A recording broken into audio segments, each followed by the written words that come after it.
مردوں کے لیے کیسر اور سرخ والا کپڑا پہننا کیسا ہے، اور ماہ محرم الحرام میں سیاہ کپڑا پہننا کیسا ہے؟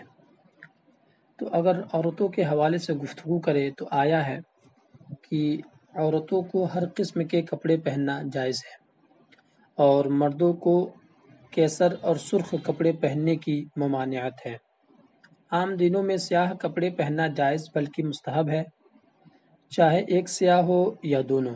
ہاں، محرم الحرام میں شیعہ حضرات کی مشابہت کی وجہ سے کالا کپڑا پہننا حرام ہے، اور حضور صدر الشریعہ بدر الطریقہ مفتی محمد امجد علی اعظمی علیہ رحمت و رضوان ارشاد فرماتے ہیں کہ سفید کپڑے کی تعریف آئی ہے حدیث پاک میں، لہذا سفید کپڑا پہننا چاہیے۔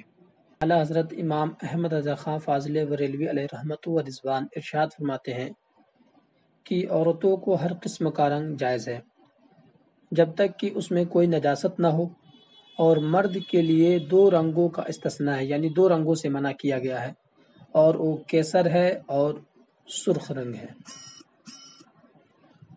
ان سے بچنا چاہیے، اور اگر کوئی بھائی پہنے تو ان کو بھی منع کرنا چاہیے۔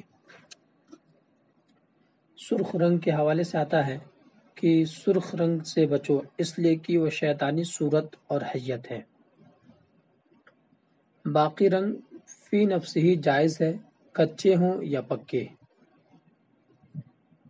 لہذا ایام محرم شریف میں سبز لباس جس طرح جاہلوں میں مروج ہے، ناجائز و گناہ ہے۔